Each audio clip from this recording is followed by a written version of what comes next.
That morning, I looked down at the small creek behind my house and couldn't believe my eyes. A thick layer of concrete was flowing from those fancy estates, turning my crystal-clear stream into an industrial wasteland. I thought, all right, you want to play the concrete game? Don't blame me when your pristine lawns turn into marshlands.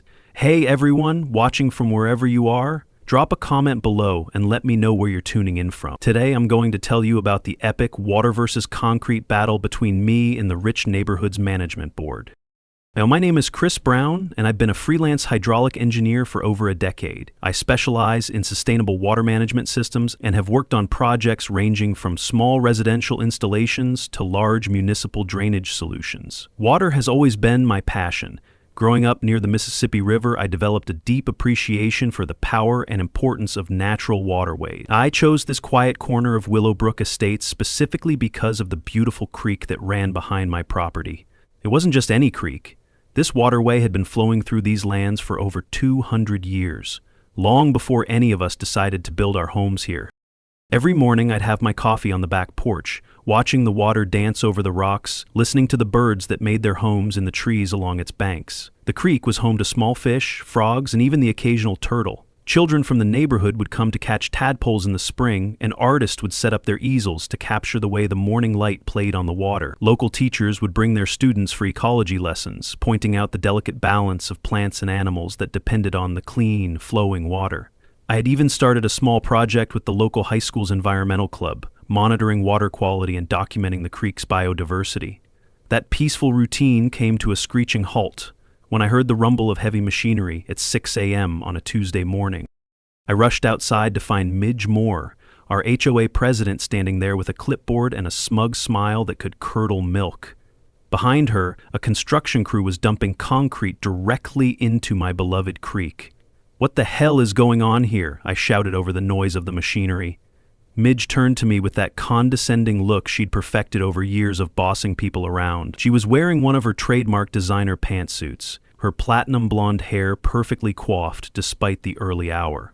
"Oh, Brown, we're improving this area, building a premium tennis court with a children's playground. This project will increase property values by 30%, she announced, as if destroying nature was something to be proud of. "But this is a natural creek, you can't just—" I started, but she cut me off with a wave of her manicured hand. "I can and I will. The HOA voted. 12-3, you lost." The thing is, I remembered that meeting from the previous week. Midge had called it on short notice, scheduling it for a Tuesday afternoon when most working residents couldn't attend. She had positioned the gathering as a routine discussion on community beautification projects. When I arrived, the room was half empty, and those present were mostly retired residents who depended on Midge for their social calendar and community standing. She'd presented a vague proposal about developing the wilderness area, but only mentioned building a park with benches and walking paths. She showed glossy renderings of families picnicking beside a pristine stream, not a tennis court built over a concrete-filled creek. She never said a word about filling in the creek or destroying the ecosystem. The vote had seemed rushed, with limited discussion allowed. As I stood there watching the concrete pour into the water, my heart sank. The fish that had been swimming peacefully just moments before were now struggling to escape the gray sludge. A great blue heron that had been a regular visitor stood confused at the edge, its hunting ground disappearing before its eyes. My neighbor, Edward Harper, shuffled over, still in his bathrobe and slippers. Edward was a retired lawyer in his 60s who'd lived in the neighborhood longer than anyone else. His family had owned land in this area since the 1800s, and he knew every inch of the terrain. "Chris, they can't do this. This creek has been here for 2 centuries. My grandfather used to fish in these waters. There were brook trout here before the subdivision was even built," he said, his voice shaking with anger. "Don't worry, Edward." I clenched my fists, feeling the rage building inside me. "I'll handle this." As the workers continued pouring concrete, I noticed something odd. They weren't following standard environmental protocols. There were no silt fences, no containment measures, nothing to prevent the concrete from flowing downstream. This wasn't just aesthetically tragic, it was environmentally criminal. That evening, I went through all the HOA documents with a fine-tooth comb. I pulled up the formal bylaws, meeting minutes, financial statements, and project proposals from the past 3 years. What I discovered made my blood boil even more. Buried in the financial reports was evidence that Midge had shares in Riverstone Development, the very company chosen for this project. The conflict of interest was as clear as the water that used to flow in that creek. I also found the original meeting minutes, which had been doctored. The actual vote was much closer than Midge claimed, and several members noted they weren't given complete information about the project's scope. Even more damning, the environmental impact assessment that should have been conducted was nowhere to be found. According to state law, any project affecting a natural waterway required a thorough assessment and permits from the Department of Environmental Protection. I spent the next morning at the county courthouse, diving into property records and environmental assessments. The clerk at the records office, an older gentleman named Walter, recognized me from a water management conference I had spoken at the previous year. "Looking for something specific, Mr. Brown?" he asked. "Information about Willowbrook Creek," I replied, explaining the situation. Walter's eyebrows shot up. "Their reek? They're filling it in? That's not right at all." He disappeared into the archives and returned with a stack of weathered folders. "These might help," he said with a knowing smile. That's when I hit gold. An old geological survey from the 1930s that detailed the area's natural water systems, along with engineering reports from nearly a century of development in the region. The creek wasn't just some random waterway. It was a crucial part of the natural drainage system that regulated rainfall for the entire region. According to the historical documents, the area had been prone to severe flooding before modern development. The survey included notes from a hydrologist, warning that blocking this creek could lead to catastrophic flooding in the lower residential areas. The report even included detailed maps showing underground water tables and seasonal flow patterns.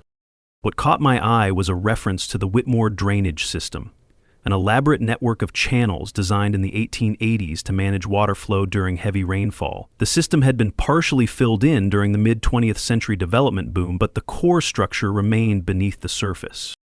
Armed with this information, I began formulating a plan. If Midge wanted to mess with nature, I'd show her exactly what happens when you ignore 200 years of natural engineering. I wouldn't do anything illegal. I'd simply restore what had been there all along and let nature take its course.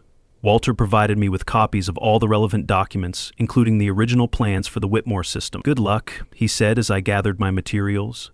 "My grandfather used to say, 'Water always wins in the end.' I think someone's about to learn that lesson the hard way."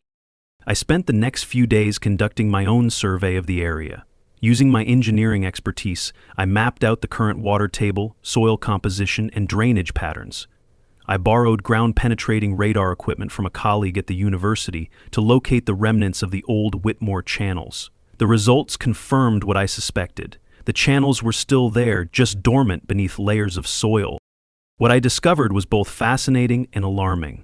The entire Willowbrook Estates was built on what hydrologists call a perched water table. Essentially, we were sitting on top of an underground reservoir that was kept in check by our creek's natural drainage.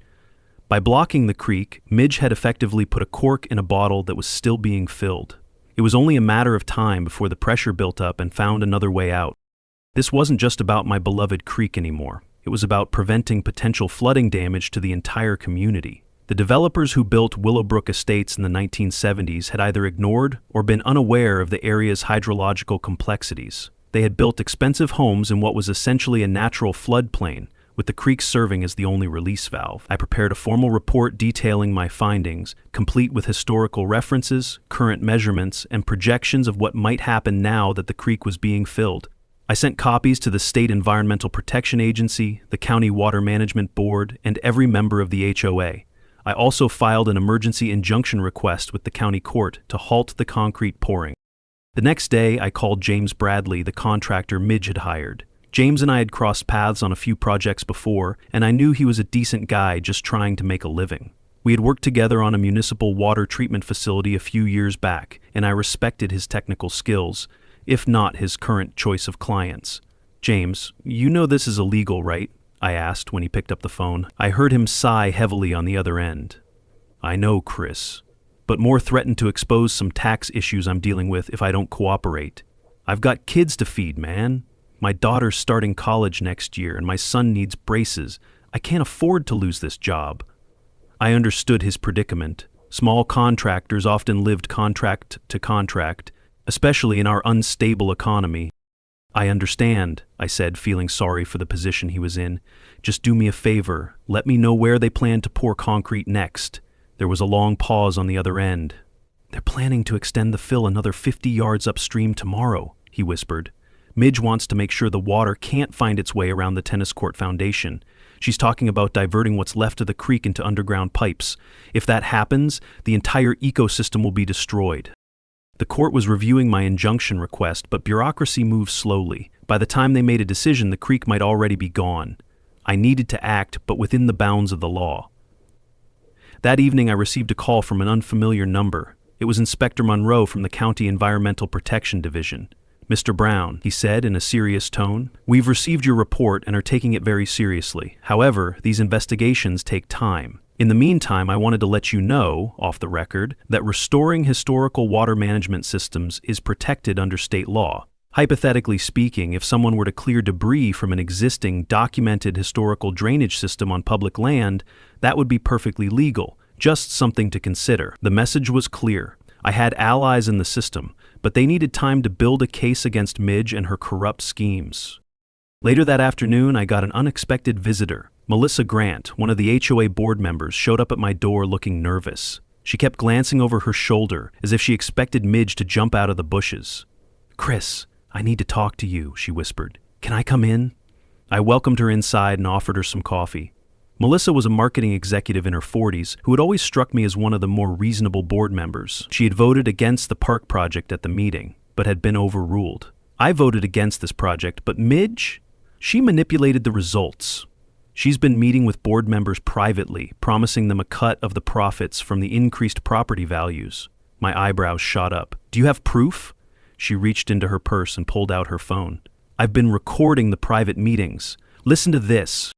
She played a recording where Midge's voice came through clearly. "Vote for this project, and I guarantee your property value will increase by at least 20%. Plus, there might be some additional benefits for those who support me." She played several more recordings, each more damning than the last.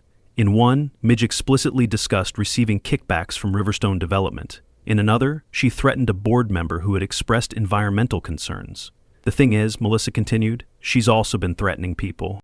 She told Margaret Thompson that she'd make sure her home-based business was shut down for zoning violations if she didn't vote yes. She's got dirt on half the board members, and she's not afraid to use it." I shook my head in disgust. "Why are you telling me this now?" "Because what she's doing is wrong, and because—" She hesitated. "My sister is a marine biologist. When I told her about the creek situation, she nearly had a heart attack. This creek is home to several species of rare freshwater mussels. What Midge is doing could have serious ecological consequences. Plus, my sister warned that redirecting natural water flow could have unpredictable consequences for the entire area's stability." Melissa provided me with copies of all her recordings and agreed to testify if necessary. She also shared details of Midge's next moves. The tennis court was just phase 1. Midge was planning a complete luxury recreation complex that would bury the entire creek system under concrete, with drainage pipes directing the water away from the property entirely. This wasn't just an environmental crime. It was a hydrological disaster waiting to happen. No amount of drainage pipes could replace the complex filtration and absorption provided by the natural creek bed and surrounding soil. That evening, I made a decision. I wasn't going to fight dirty like Midge, but I wasn't going to roll over either. "I'm not going to dig any illegal channels," I told Edward when he stopped by later. "Instead, I'm going to restore the old drainage system that was filled in 50 years ago." Edward's eyes lit up with recognition. "You mean the old Whitmore channels?"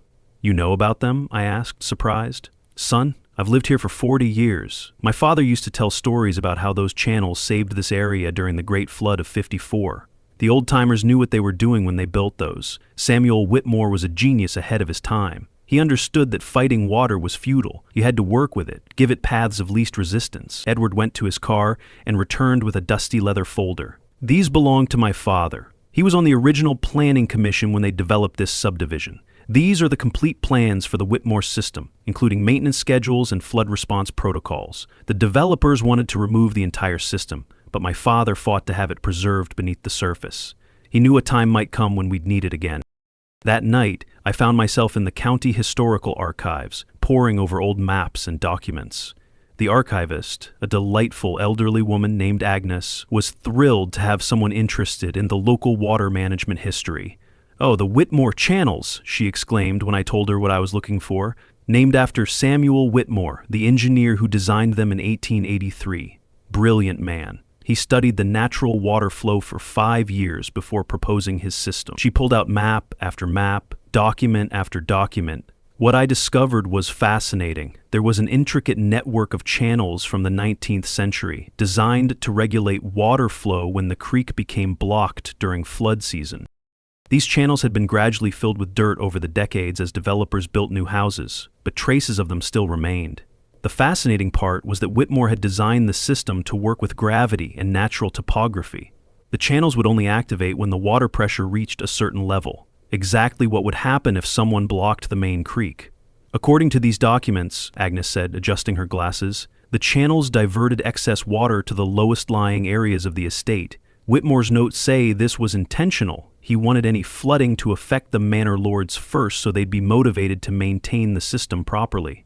I couldn't help but laugh at the poetic justice. Even a 19th century engineer knew that the best way to ensure proper water management was to make sure the rich folks got wet feet first. Agnes introduced me to Professor Harold Jenkins, a hydrological historian who happened to be researching at the archives that day. When I explained my situation, he became intensely interested.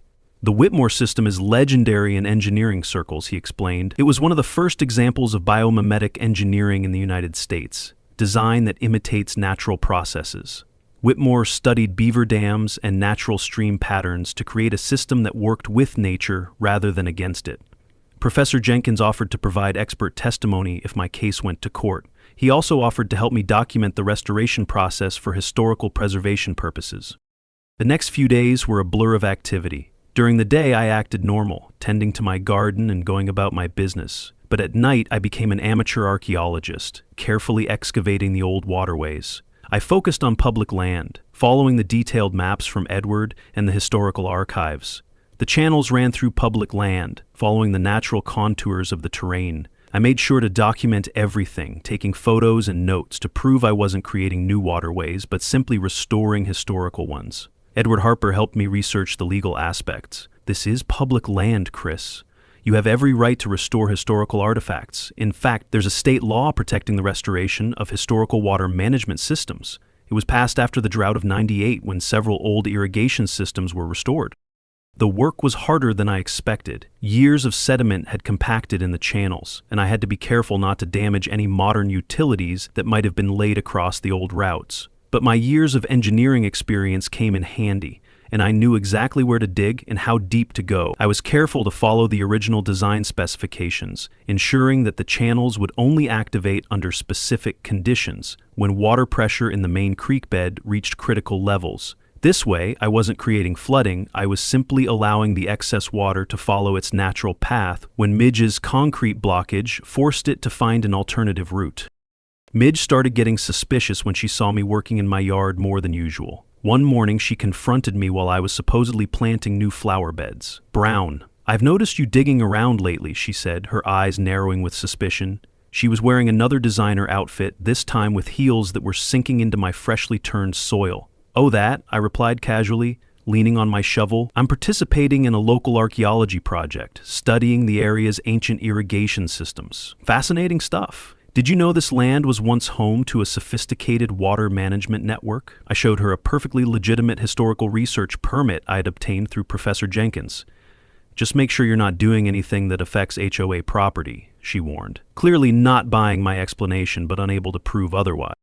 Meanwhile, Melissa kept feeding me valuable information. We'd meet in secret, usually at the local coffee shop, where the noise would cover our conversation. "Midge is planning a huge BBQ party this weekend," she told me during one of our meetings. "She wants to celebrate the completion of Phase 1 of the project. She's invited the whole neighborhood, plus some local politicians and potential investors." "Investors?" I asked, stirring my coffee. "She's planning to propose more development. She wants to build a whole recreation complex, tennis courts, swimming pool, clubhouse. The creek is just the beginning." She pulled out her phone and showed me the invitation. It was elaborately designed, with gold foil lettering announcing the future of Willowbrook Estates, a celebration of progress and prosperity. "Oh, and get this," Melissa added, leaning closer. "I overheard her talking to her lawyer about forming a development corporation. She plans to use HOA funds as startup capital, essentially using our own money to fund her private business venture." That's when I checked the weather forecast on my phone. A large storm system was moving in from the west, promising several inches of rain over the weekend. "Perfect," I said, showing Melissa the radar. "Looks like we're due for some heavy rain." She looked at me suspiciously. "What are you planning, Chris?" "Me? Nothing. I'm just restoring some historical channels. What happens naturally after that is, well, natural." I showed her the plans for the Whitmore system, explaining how it was designed to activate only during specific conditions that Midge herself had created by blocking the creek. "This isn't sabotage, Melissa. It's 18th century engineering doing exactly what it was designed to do. Protect the community by directing excess water away from populated areas and toward natural collection points." By Friday night, I had successfully cleared most of the ancient channel system. The old engineer Whitmore had been a genius. The channels were perfectly graded, with clever use of natural rock formations to control water flow. I added a few modern touches like debris filters made from recycled materials, but otherwise kept true to the original design. The timing couldn't have been better. Saturday arrived with dark clouds gathering on the horizon. The air was thick with humidity, and you could feel the storm building. Despite the threatening weather, Midge was determined to show off her success. She had invested too much in this party to let a little rain stop her. The party was elaborate, with catered food, a live band, and a huge banner reading, "Celebrating Willowbrook's Future." Midge had even hired a professional photographer to document the event. Local politicians showed up, along with several investors interested in Midge's development plans. She had set up a display table with glossy renderings of her proposed recreation complex, complete with scale models showing the completed project. The creek was nowhere to be seen in these models, replaced by manicured lawns and concrete structures. She gave a speech standing on a makeshift stage, with the newly poured concrete visible behind her. "This is just the beginning of a new era for Willowbrook Estates," she announced to the crowd. "We're transforming unused, problematic land into valuable community assets. Property values are already rising, and with Phase 2, she was cut off by the first crack of thunder. The rain started as a drizzle, but quickly intensified. Midge, determined not to let weather ruin her moment, moved the party under several large tents. "We have covers, the party continues," she declared as the rain began to pound on the canvas above. The band continued playing, the caterers continued serving, and Midge continued her sales pitch to the investors. But what happened next was something even I hadn't fully anticipated. The blocked creek, now faced with nowhere to go, began backing up rapidly. The concrete Midge had poured prevented the water from flowing through its natural channel, causing pressure to build up behind the blockage. Within an hour, the water found the path of least resistance through the restored ancient channels, and Whitmore's century-old engineering proved its worth. The water flowed exactly where he had designed it to go, right into the low-lying areas where 6 mansions stood, all belonging to the board members who had voted in favor of Midge's project. The first sign of trouble came when someone noticed water bubbling up through the lawn about 50 yards from the party tent. At first, it was just a few small fountains of water pushing through the grass. Then, as the rain continued, these fountains grew larger and more numerous.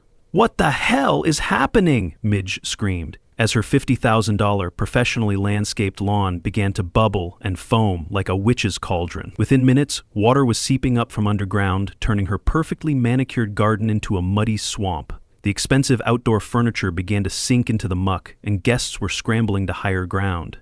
Daniel Foster, the HOA treasurer who worked as an accountant, was frantically trying to save his laptop and financial documents from the rising water. "My property! Midge, you said there were no risks," he shouted over the sound of the rain. One by one, the other board members who had supported Midge's project began reporting flooding on their properties. Margaret Williams, who owned the estate next to Midge, came running over in hysterics. "My wine cellar is flooding. That's $100,000 worth of vintage wine." Richard Carrington's in-ground pool was overflowing, not with rain from above, but with groundwater pushing up from below, turning his pool area into a bizarre upside-down fountain. The investors and politicians who had come to hear about Midge's grand development plans were now witnessing a disaster in real time. They stood huddled under the party tent, watching as nature reclaimed what had been taken from her. Some were taking photos and videos, no doubt already composing social media posts about the debacle. I stood on my perfectly dry porch, watching the chaos unfold. My property, like those of the other residents who had opposed Midge's project, was situated on slightly higher ground, exactly as the Whitmore system had been designed to protect. Edward Harper joined me, bringing over some coffee and his old binoculars for a better view. "Look at our president," he chuckled. pointing to where Midge was trying to wade through her flooded yard in her designer dress and $1,000 Gucci shoes. "You know what the best part is?" Edward said, sipping his coffee. "This is exactly what the old Whitmore channels were designed to do. Protect the higher ground where the regular folks lived, while flooding the estates of anyone who messed with the natural water flow. Whitmore was a man of the people. He believed that natural resources belonged to everyone, not just the wealthy." James Bradley, the contractor, quietly approached my porch. He looked relieved despite the chaos. "How did you know this would happen?" he asked in amazement. "I'm a hydraulic engineer," I replied with a shrug, "and I read local history. Our ancestors weren't stupid. They understood water management better than we give them credit for. Whitmore studied this land for years before designing his system. He knew exactly where the water wanted to go naturally, and instead of fighting it, he worked with it." James nodded thoughtfully. "I tried to tell Midge that filling the creek was asking for trouble. I suggested a bridge over the natural waterway instead of filling it, but she wouldn't listen. Said it was cheaper to just pour concrete and be done with it." "Well," I replied, watching as Midge's expensive party continued to dissolve into chaos, "it looks like Mother Nature just offered her opinion on cutting corners with water management." By evening, with the party in ruins and several estates flooded, Midge was on the phone with the police, accusing me of sabotage. "He did something, I know he did," she kept screaming into her phone, mascara running down her face, her expensive dress ruined by muddy water. "This is deliberate, this is terrorism." The next morning, Inspector Monroe arrived to investigate. Monroe was known in the community for his thorough understanding of environmental law and his no-nonsense approach to investigations. He spent several hours examining the area, taking measurements, and reviewing documents. He paid particular attention to the restored Whitmore channels, examining their construction and comparing them to the historical plans I had provided. After his investigation, Monroe called a meeting with all involved parties. We gathered in the HOA Community Center, with Midge still demanding my arrest, and me calmly explaining the historical significance of the Whitmore system. After examining the area carefully, Monroe began, "I've determined that Mr. Brown has only reopened an ancient drainage system on public land. These channels are documented in county records as historical artifacts dating back to the 1880s. There's nothing illegal here." He paused, looking directly at Midge. "In fact, the flooding appears to be a natural consequence of blocking the creek. The historical documents clearly show these channels were designed to activate when the main waterway was obstructed. If anything, filling the creek might be the illegal action here." Midge's face turned purple with rage. "But my house is flooded. He must have done something." "Ma'am," Monroe said patiently, "your house is in a natural flood zone. The only reason it wasn't flooding before was because the creek was doing its job by channeling water away from the area. By filling it in, you created this situation. Mr. Brown simply restored a historical drainage system that's over 140 years old. According to the State Historical Preservation Act, that's not only legal, but encouraged." The inspector then pulled out his own research. "I've also discovered that the permits for filling the creek were questionable. It seems they were rushed through without proper environmental impact assessments. The signature of the environmental officer appears to be forged, and the date of approval precedes the actual submission date of the application." That's when Melissa Grant decided it was time to speak up. She stood up, pulling out her phone. "I have something everyone needs to hear," she announced, her voice steady despite her obvious nervousness. She played recording after recording of Midge making corrupt deals, threatening board members, and discussing kickbacks with contractors. The room fell into stunned silence as everyone heard Midge's voice promising financial rewards for votes and threatening those who opposed her. "I was deceived," Daniel Foster shouted, his face red with anger. "I thought this was for the community's benefit. She told me property values would skyrocket. She never mentioned flooding risks or environmental damage." Other board members started coming forward, admitting they'd been either manipulated or threatened by Midge. Margaret Thompson revealed how Midge had threatened to expose her home-based business as operating without proper permits if she didn't support the project. Richard Carrington admitted Midge had promised to overlook his pool's code violations in exchange for his vote. One by one, the truth came out, revealing a pattern of corruption and manipulation that had allowed Midge to push through her self-serving agenda. The final nail in the coffin came when Inspector Monroe found evidence that Midge had forged environmental permits. "This is serious," he said, examining the documents closely. "These signatures have been falsified. The original environmental impact study clearly stated that filling the creek would be illegal and potentially hazardous. Someone altered these documents after they had been filed." James Bradley, now under police protection after reporting threats from Midge, decided to come clean about everything. Moore forced me to falsify the environmental reports, he testified. She knew filling the creek was illegal from the start. She had me create fake soil samples and water table measurements to make it appear that the creek was an insignificant water feature that could be safely removed. When I hesitated, she threatened to ruin my business and report my tax issues to the IRS. I was wrong to give in, and I'm prepared to face whatever consequences come my way. His testimony was crucial, providing an insider's perspective on Midge's schemes and confirming what the evidence already suggested, that this wasn't just about a tennis court, but about Midge's personal gain at the community's expense. The inspector's investigation revealed even more. Midge had received $200,000 in kickbacks from Riverstone Development, the company in which she held significant shares. She had also been siphoning HOA funds into a private account, claiming they were for future development studies, but actually using them for personal expenses. The bank records showed she had recently purchased a vacation home in Florida and a new luxury car, all while claiming the HOA was on a tight budget that required cost-saving measures like reducing landscaping services and postponing necessary repairs to common areas. At an emergency HOA meeting that evening, with the State Environmental Protection Agency now involved, I stood up to address everyone. The room was packed with residents, many still dealing with flood damage to their homes. I didn't do anything wrong, I stated clearly. I simply restored a historical drainage system that was designed to protect this community. If you hadn't filled the creek, the water wouldn't have flooded your homes. The system worked exactly as it was intended to work over a century ago. I displayed the historical maps and engineering plans, explaining how Whitmore had designed a system that worked with nature rather than against it. Edward Harper, using his legal expertise, added more context. According to the law, Chris had every right to restore these historical channels. They're protected under the State Historical Preservation Act. Midge, on the other hand, has violated at least 5 different statutes, including the Clean Water Act, the State Environmental Protection Act, and several fraud statutes. Professor Jenkins gave a presentation on the historical and engineering significance of the Whitmore channels, explaining how they represented an important part of American engineering heritage.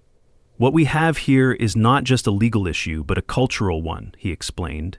The Whitmore system represents an approach to water management that we're only now beginning to appreciate again, working with natural systems rather than imposing artificial controls that ultimately fail. State environmental officials presented their preliminary findings, confirming that the creek was indeed a protected waterway and that its destruction had violated multiple regulations. They also noted that the flooding was a predictable consequence of blocking the natural drainage system, comparing it to putting your thumb over a garden hose and being surprised when water sprays everywhere. Daniel Foster, now fully awakened to Midge's deception, made the motion. I moved to vote on the removal of Midge Moore as HOA president. This time, with police supervision and state officials present, the vote was conducted openly and transparently. Every board member had to state their vote publicly and explain their reasoning. Some were clearly embarrassed, admitting they had been either fooled or coerced by Midge. The result was 13-2. Midge was removed from her position. The only votes in her favor were her own and her personal attorney's, who was later discovered to have been receiving payments from the same shell company Midge used for her kickback. The legal consequences for Midge were severe. She faced multiple charges: corruption, fraud, environmental violations, and forgery. She was fined $500,000 and sentenced to 2 years of probation with 600 hours of community service, specifically environmental cleanup work. "This is a conspiracy," she screamed as the authorities led her away. "I was only trying to develop the community. You're all backwards-thinking idiots who don't understand progress. Develop your own pockets, more like," Daniel Foster remarked sarcastically. "The only thing you developed was a criminal record." I was elected as the new HOA president with an overwhelming majority. My platform was simple: transparency, environmental responsibility, and community involvement. My first order of business was to restore the creek to its natural state. We hired a team of environmental specialists to properly remove the concrete and restore the natural stream bed. "We're going to build an ecological park," I announced at my first meeting as president. "We'll incorporate the ancient Whitmore channels into a modern water management system that celebrates our community's history while protecting our future. We'll combine the ancient channel system with modern technology. We'll preserve history while preventing floods. This will be a model for sustainable development that actually increases property values while protecting our environment. James Bradley was officially hired to lead the restoration project, this time doing things the right way, with proper permits and environmental oversight. His expertise in construction, combined with his newfound commitment to environmental responsibility, made him the perfect person to rectify the damage he had helped create.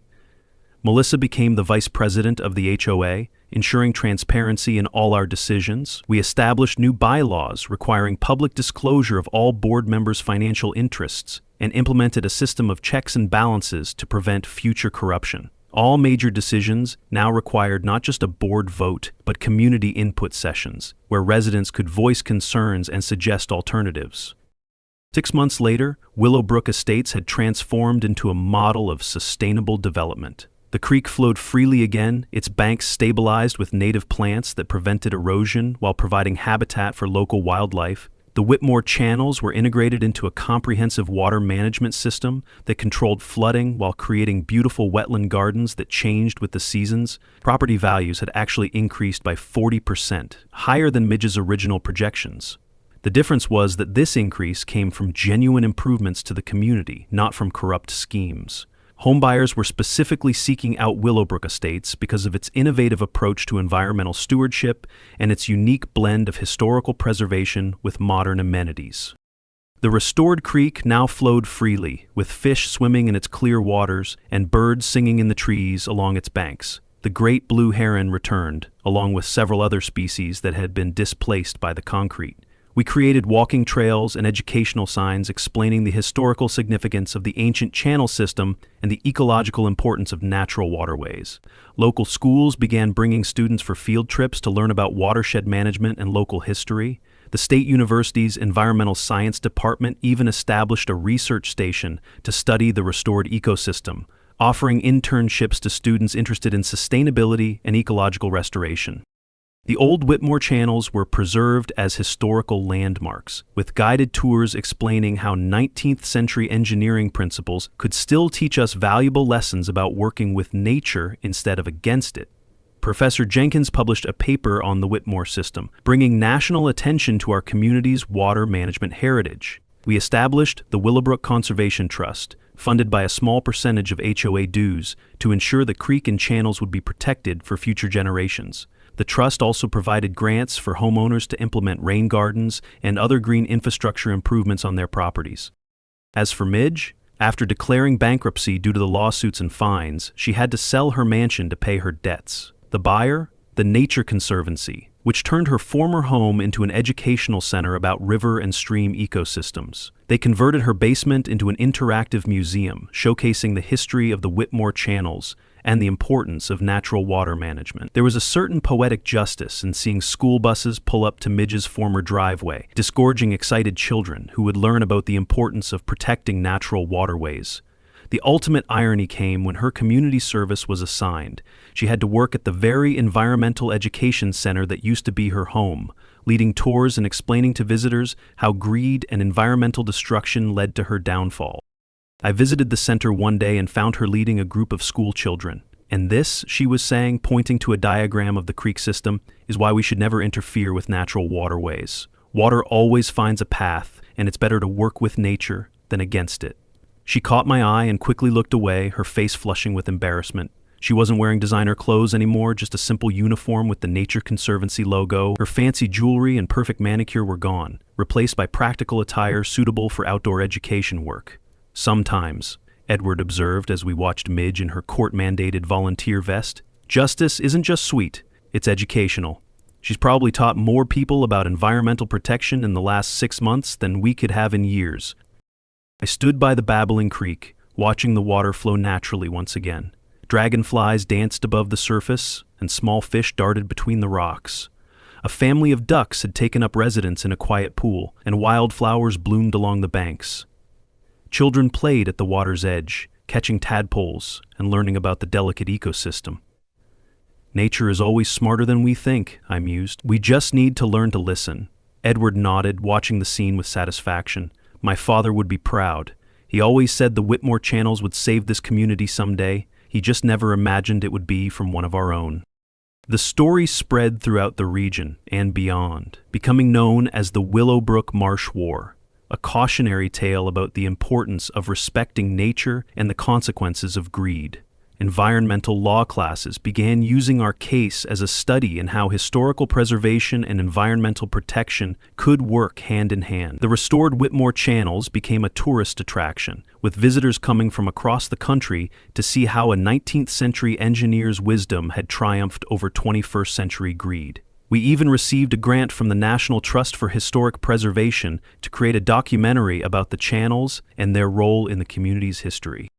Our story was featured in several environmental magazines and even made it into a textbook on sustainable urban development. The state legislature passed the Willowbrook Act, strengthening protections for historical water management systems and requiring more stringent environmental reviews for development projects. As part of her probation, Midge was required to testify before the legislature, explaining how easy it had been to circumvent environmental protections and how devastating the consequences could be. Her testimony, though forced, helped ensure that others wouldn't be able to repeat her mistakes. Today, Willowbrook Estates is cited as an example of how communities can balance development with environmental stewardship. Our property values continued to rise, not because of tennis courts or clubhouses, but because people wanted to live in a community that valued and protected its natural resources. We implemented a sustainable development plan that included renewable energy, water conservation, and habitat preservation, all while maintaining the aesthetic beauty and comfort that residents desired. The ancient channels still function perfectly, ready to protect our community if the creek is ever threatened again. During heavy rains, you can see them in action, efficiently directing excess water away from homes and into designated retention areas we've created, areas that double as beautiful wetland gardens during dry periods. These wetlands serve as natural water filters, removing pollutants and improving water quality before it returns to the main creek system. We've even incorporated educational elements with monitoring stations that allow residents and visitors to track water quality and flow rates in real time. I often think about Samuel Whitmore, the engineer who designed this system in the 1800s. He probably never imagined his channels would still be protecting people over a century later. But that's the thing about working with nature instead of against it. Good design is timeless. As I finish telling this story, I hope it inspires others to stand up for what's right, to protect our natural resources, and to remember that sometimes the best revenge isn't elaborate or vindictive. It's simply allowing nature to take its course. When you try to control nature for personal gain, you might just find yourself all wet. And in Midge's case, that wasn't just a metaphor. The last time I saw her at the education center, she was explaining to a group of Boy Scouts how concrete in creeks destroys entire ecosystems. There was a sincerity in her voice that hadn't been there before. Maybe, just maybe, she had finally learned the lesson that nature had been trying to teach all along. Water always finds its way, and it's better to work with it than against it. Thanks for listening to my story, and remember, always respect the creek. And if you're ever tempted to mess with natural waterways for personal gain, just remember Midge Moore, the HOA president who tried to concrete over nature and ended up all wet in more ways than one. Sometimes the best education comes from our biggest mistakes, and sometimes the best justice is served by Mother Nature herself.